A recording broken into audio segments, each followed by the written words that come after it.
Friends, welcome to incredible Abhishek YouTube channel. एक बार से फिर से आपका हार्दिक स्वागत है। आज हम लोग बात करेंगे यूपीएससी सीएपीएफ पेपर 2 के बारे में। स्पेशली ये वीडियो रहेगी उन लोगों के लिए जो हिंदी मीडियम से हैं, और आपको ये बात तो पता ही होगी कि इसमें 4 ऐसे आते हैं, केवल उसी में ही हिंदी अवेलेबल है। इसके अलावा आपको 2 आर्ग्यूमेंट, 2 रिपोर्ट, 1 प्रेसी और 1 पैसेज प्लस 25 मार्क्स की आपकी ग्रामर रहती है, इंग्लिश ग्रामर। टोटल ये पेपर 2 का फॉर्मेट रहता है। तो ये जो आपके रहते हैं ये 20 मार्क्स ईच रहता है, जिसका 80 मार्क्स का पेपर होता है वो आपको हिंदी में दे सकते हैं। बाकी के जो 120 मार्क्स का पेपर है, ओवरऑल ये 200 मार्क्स का पेपर होता है, जिसमें 80 मार्क्स ऐसे के और 120 मार्क्स का ये सब कुछ मिला के होता है। तो ये आपको हमेशा इंग्लिश में ही लिखना है, और बाकी बचा ये इसमें आपके पास में ऑप्शन होता है आइदर हिंदी और इंग्लिश। तो आज हम लोग बात करेंगे कि हम लोग कैसे पेपर 2 को हिंदी माध्यम के विद्यार्थी अप्रोच कर सकते हैं। ऐसा कुछ भी नहीं है कि हिंदी माध्यम के लिए कुछ अलग से पैटर्न है या कुछ है, सेम फॉर्मेट रहता है, बस थोड़ा सा सोर्सेज की कमी रहती है, तो इस वजह से लोग थोड़ा सा परेशान रहते हैं। लेकिन आज हम लोग बात कर लेंगे इनके सोर्सेज के बारे में कि सबसे पहले हमारे पास में है क्या। सबसे पहले हमारे को देखना पड़ेगा कि हमें पढ़ना क्या है। तो पीवाईक्यू देखने के बाद में जब आप 5 साल के पीवाईक्यू को एनालिसिस करते हो तो मोटा मोटा कोर आइडिया लग जाता है कि क्वेश्चंस कहाँ कहाँ से आते हैं। तो सबसे पहले है इंटरनल सिक्योरिटी से क्वेश्चंस आ रहे हैं। पहले हम देख लेंगे कि हमें क्या क्या पढ़ना है और उसके बाद में देख लेंगे उनके सोर्सेस। सबसे पहले इंटरनल सिक्योरिटी है। सेकंड, कई बार क्वेश्चंस देखने मिलते हैं सोसाइटी से। और थर्ड है हमारे इन्वायरमेंटल क्वेश्चंस। और उसके बाद में कई बार कुछ कोर एरिया पॉलिटी से और इकोनॉमिक से कभी कभी देखने को मिलता है। इको में भी सोशियो इकोनॉमिक ज्यादा होता है, और पॉलिटी से भी एक आध दो क्वेश्चन मीडिया प्लस हमारे फंडामेंटल राइट्स को इंक्लूड करके कई बार क्वेश्चन आ जाते हैं। लेकिन मोस्टली इंटरनल सिक्योरिटी से कई बार एक और कई बार दो क्वेश्चन भी देखने को मिले हैं, और सोसाइटी से भी लगातार कुछ क्वेश्चंस आते ही रहे हैं, जैसे कि पेरेंटिंग को लेके एक बार क्वेश्चन था, है ना।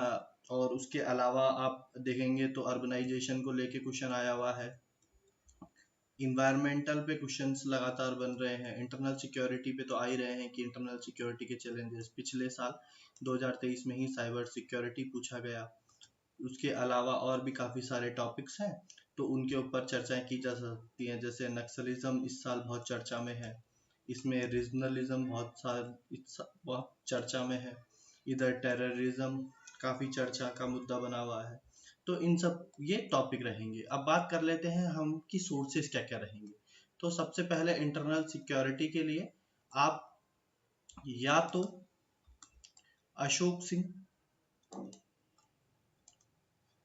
सर की इंटरनल सिक्योरिटी पे हिंदी मीडियम से बुक आती है, तो उसको पूरा पढ़ने की जरूरत नहीं है। उसका एक मोटा मोटा क्रक्स आप जान लीजिए हर टॉपिक के बारे में। 10 से 11 टॉपिक्स हैं टोटल, उन 10 से 11 टॉपिक्स के बारे में क्रक्स जान लीजिए। और है ना, एक मतलब इसमें पूरा पूरा क्राइटेरिया क्या है कि आपको एक इंट्रो लिखना पड़ेगा। इंट्रो लिखने के बाद में आप उसके मेन बॉडी में लिखेंगे। मेन बॉडी में क्या क्या लिखते हैं कि है ना, इसका इम्पैक्ट क्या है, चैलेंजेस क्या है, गवर्नमेंट इनिशिएटिव क्या है, और वे फॉरवर्ड क्या है। देन कंक्लूड करते हैं। तो आप लोग ये छोटा छोटा आइडिया लगा लेंगे इंट्रो के बारे में। उसके बाद में आप किसी एक पॉइंट के गवर्नमेंट इनिशिएटिव को दूसरे में भी लिख सकते हैं और दूसरे वाले के पहले वाले में भी लिख सकते हैं। बस मोटा मोटा आप आइडिया लगा लीजिए, जिससे अंदाजा लग जाएगा। या तो आप अशोक सिंह सर की है इंटरनल सिक्योरिटी की बुक, वो फॉलो कर लीजिए, या फिर जो कई बच्चे करते हैं जैसे कि पीडब्ल्यू या विजन आईएएस की एक 100 या 120 पेजेस की इंटरनल सिक्योरिटी की बुक है, इंटरनल सिक्योरिटी के उनके नोट्स हैं, वो पढ़ लीजिए। वो इनफ हो जाते हैं क्योंकि वो अपडेटेड भी है, तो वो देख सकते हैं इंटरनल सिक्योरिटी के लिए। सोसाइटी के लिए जो मैंने खुद ने भी फॉलो किया था, एक वो है धर्मेंद्र जाखड़ सर के नोट्स।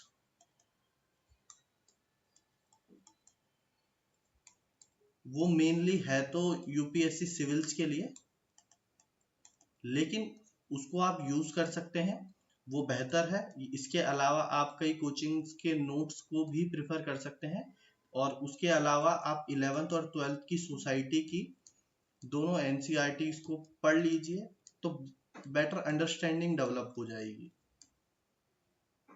अदरवाइज केवल आप इस पे भी रिलाई कर सकते हैं, क्योंकि इसमें इनफ कंटेंट है। केवल 70 पेजेस की एक पीडीएफ है, जिसको आप पढ़ लीजिए, उससे आपके सोसाइटी के ऑलमोस्ट टॉपिक कवर हो जाएंगे। तो बस बाकी आपका लिखने का मेथड थोड़ा चेंज रहेगा, इसमें पॉइंट व्यू में दिया हुआ है और आपको पैराग्राफिक फॉर्म में लिखना है। तो ये आपके सोसाइटिकल का हो जाएगा। उसके बाद एनवायरमेंट, आपका इन्वायरमेंट हमेशा करंट अपडेट रहेगा, करंट के बेसिस पर ही इसको आपको प्रिपेयर करना पड़ेगा। तो इसके लिए कोई स्पेसिफिक नोट्स नहीं है, इसके लिए आपको द हिंदू पढ़ना ही पड़ेगा। उसका जो एडिटोरियल सेक्शन है उससे आप अपने टॉपिक को प्रिपेयर करते रहिए, या तो उसके कोई हिंदी के नोट्स निकलते हो तो वो बना लीजिए। इसके अलावा इसका कोई और अदर सोर्स नहीं है इन्वायरमेंट के लिए स्पेसिफिकली। दृष्टि की एक मैगजीन है, वो फॉलो कर सकते हैं, उसमें डेली बेसिस पे, या विजन की मंथली मैगजीन में भी कुछ मुद्दे आते हैं हिंदी वाली में, तो उसमें आप देख सकते हैं, उसके आधार पर आप इन्वायरमेंट को प्रिपेयर कर सकते हैं। और पॉलिटी के लिए आप लोग बेसिक एनसीईआरटी जो होती है, बेसिक एनसीईआरटी जो 11th क्लास की है, 11th क्लास की बेसिक एनसीईआरटी 2 है, इन दोनों को आप अच्छे से कर लीजिए। तो इससे आपका जो थीम है, बेस है, वो लिखने में आ जाएगा। और उसके पीछे के जितने भी क्वेश्चंस है वो जरूर लिखने का ट्राई कीजिए, जिससे आपको क्वेश्चंस भी मिल जाएंगे और आपका टॉपिक भी तैयार हो जाएगा। तो आई होप आपको ऐसे के कुछ सोर्सेस तो समझ में आ गए होंगे। इस इतना पूरा हो जाने के बाद में आप पीवाईक्यू जो पिछले 5 से 7 साल के हैं, 5 से 7 साल के पीवाईक्यू को लगातार लिखिए। लगातार लिखने के बाद में आप किसी भी कोचिंग का, जैसे हमारे भी इनक्रेडिबल अभिषेक पर है ना, कई सारी टेस्ट सीरीज वगैरह चलती हैं, उसको ज्वाइन कर लीजिए, जिससे आपको राइटिंग करने में थोड़ी मदद मिलेगी और गाइडेंस मिल सकता है। लेकिन आप जिसमें कंफर्टेबल हो उस कोचिंग को ज्वाइन कर सकते हैं, तो ऐसा कोई जरूरी नहीं है, लेकिन हम लोग भी चला रहे हैं, तो आप हमारे प्रोग्राम से जुड़ सकते हैं। इसके अलावा अब बात करते हैं आर्ग्यूमेंट, रिपोर्ट और प्रेसी की। तो प्रेसी तो बेसिकली जब आप डेली द हिंदू का एक आर्टिकल पढ़ेंगे, तो सीधा सीधा दिन के टाइम को आप बना लीजिए 2 से 5 बजे के बीच में, कि आपको 2 आर्टिकल डेली पढ़ने हैं, और 2 आर्टिकल डेली पढ़ने के बाद में दोनों की समरी लिखनी है। इससे क्या होगा, इससे 2 फायदे होंगे, एक तो आप करंट अपडेट हो जाएगा, और दूसरा आपकी प्रेसी की तैयारी भी हो जाएगी। उसके बाद में रिपोर्ट है, तो जो भी मुद्दे लगातार चर्चा में चल रहे हैं उनको आप एक बार पीवाईक्यू देखेंगे, तो पीवाईक्यू देखने के बाद में आपको आइडिया रह जाएगा, क्योंकि ये दोनों करंट बेस्ड रहते हैं। तो ये दोनों जब करंट बेस्ड रहते हैं तो आपको एक आइडिया लग जाएगा मोटा मोटा कि पीवाईक्यू किस पे बन रहे हैं और किन सी है ना टॉपिक्स आने की संभावना है। जैसे कि इसमें कई मुद्दे हो सकते हैं, जैसे पिछली बार एक फार्मर प्रोटेस्ट चल रहा था, तो उस पे 2022 में रिपोर्ट आई थी। बंगाल में कुछ हुआ था, तो उसमें भी 2022 में रिपोर्ट आई थी। तो लगातार दर लगातार यही देखा जा रहा है कि रिपोर्ट का सेक्शन हमेशा ही करंट बेस्ड रहता है। और हमेशा ये बात ध्यान रखनी है कि report most of the time आपको पास्ट टेंस में लिखनी है। तो आई होप ये आपको अंदाजा लग गया होगा कि रिपोर्ट को हम कैसे तैयार कर सकते हैं। इसका एक अलग से फॉर्मेट है, वो कभी फिर बात करेंगे कि रिपोर्ट कैसे लिखते हैं। अभी मोटा मोटा आइडिया निकाल लीजिए कि आपको करंट अपडेट रखना ही है। तो करंट अपडेट आप जितना रहेंगे, जितना आपके आर्टिकल्स आपको पढ़ते रहेंगे, उतना आपको अंदाजा लगता रहेगा कि रिपोर्ट किस पे आ सकती है। उसके बाद बात करते हैं हम आर्ग्यूमेंट में।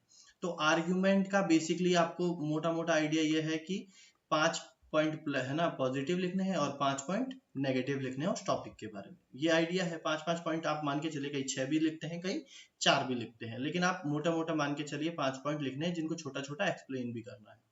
अब इसमें कोई टॉपिक फिक्स नहीं है। इसमें मोस्टली जितना देखा गया है वो है कि करंट अपडेट होता है, करंट के ही मुद्दे को उठा के पूछ लिया जाता है, उस पर आपके व्यूज जानने के लिए।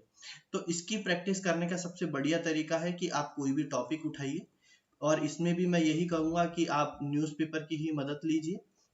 न्यूज़पेपर में कोई भी एक हेडिंग देखिए, 2 से 3 हेडिंग आप दिन की ले सकते हैं, उनके ऊपर 5 पॉइंट पॉजिटिव और 5 पॉइंट नेगेटिव में लिख के देखिए। अगर आप ऐसा करेंगे तो शायद आपको बहुत हेल्प मिलेगा और पीवाईक्यूज को आप यूज कर सकते हैं। तो मोस्ट ऑफ द प्रिफर आपको क्या करना है कि आपको पीवाईक्यू पर ही रिलाई करना है। पीवाईक्यू आपका बेस्ट सोर्स होगा अगर किसी भी तैयारी को करने के लिए। तो हम लोग एक बार इसको सीधा का सीधा कंक्लूड कर लेते हैं। कंक्लूड करने में क्या है कि हमारे को 3 मेजर सब्जेक्ट है। इंटरनल सिक्योरिटी, दूसरा है इन्वायरमेंट, तीसरा है सोसाइटी। ये तो मेजर चंग है और एक है पॉलिटी। ये मेजर चंग है, तो इनको आप तैयार कर सकते हो। इंटरनल सिक्योरिटी को आप किसी कोचिंग की कोई अगर है ना मैगजीन है उससे तैयार कर सकते हो, या अशोक सिंह से तैयार कर सकते हो। सोसाइटी के लिए आप धर्मेंद्र जाखड़ की एक कोई बुक है, धर्मेंद्र जाखड़ सर के नोट्स है, तो उनको आप देख लीजिए, 70-75 पन्नों के हैं, या किसी कोचिंग का सोसाइटी का मटेरियल देख लीजिए, या फिर एनसीईआरटी को आप फॉलो कर सकते हैं। तो एनसीईआरटी में 11th और 12th की एनसीईआरटी, जिससे बेसिक आइडिया लग जाएगा। पॉलिटी के लिए बहुत ज़्यादा परेशान होने की जरूरत नहीं है। 11th क्लास की जो दोनों एनसीईआरटी है वो इनफ रहेंगी। उसके बाद भी अगर करना चाहते हैं तो एम लक्ष्मीकांत पढ़ लीजिए। उसके जो पीछे एक फैक्चुअल इंफॉर्मेशन के बाद में थोड़ा सा मेंस का पार्ट भी लिखा होता है, तो उसको पढ़ लेंगे तो उससे आइडिया आपको लग जाएगा। लेकिन ज़्यादा करने की जरूरत नहीं है, क्योंकि पॉलिटी से बहुत ज़्यादा क्वेश्चन नहीं आते हैं, करंट से आते हैं कई बार क्वेश्चन, तो वो करंट अपडेट अगर रहेंगे तो उससे हो जाएगा। इन्वायरमेंट के लिए आपको पूरा का पूरा करंट के ऊपर बेस्ड रहना पड़ेगा। विजन आईएएस या दृष्टि आईएएस की कोई भी मंथली मैगजीन जो हिंदी में आती है उसमें इन्वायरमेंट वाले सेक्शन से आप इसको कवर कर सकते हैं। तो मोटा मोटा ये आपको आइडिया लग जाएगा कि ये मोस्ट ऑफ द रीजन है जहां से क्वेश्चंस बनते हैं। इसके अलावा करंट में मुद्दे हैं, और यूपीएससी जैसा कि आप जानते ही अनप्रिडिक्टेबल है। तो हम लोग पीवाईक्यू के बेसिस पे ये चीजें अंदाजा लगा रहे हैं, लेकिन इसके अलावा भी करंट में अगर कुछ मुद्दे रहेंगे तो उन पे बात की जा सकती है। जैसे 2022 के अंदर एक इकोनॉमी का क्वेश्चन भी आया था। तो मेजर मेजर आइडिया आपको ये रखना है कि करंट से बिल्कुल अपडेट रहना है। उसके बाद में प्रेसी के लिए आपको बता ही दिया है कि आर्टिकल पढ़िए डेली, और आर्टिकल से दोनों आर्टिकल की प्रेसी को लिखने की कोशिश कीजिए। इसके अलावा बच गया पैसेज। तो पैसेज का सिंपल सीधा है कि पिछले साल के पीवाईक्यू उठाइए 10 साल के, और 10 साल के पीवाईक्यूज को सॉल्व कीजिए। वो अगर कम पड़ जाते हैं तो सीडीएस के कर लीजिए, और भी कम पड़ जाते हैं तो एनडीए के कर लीजिए।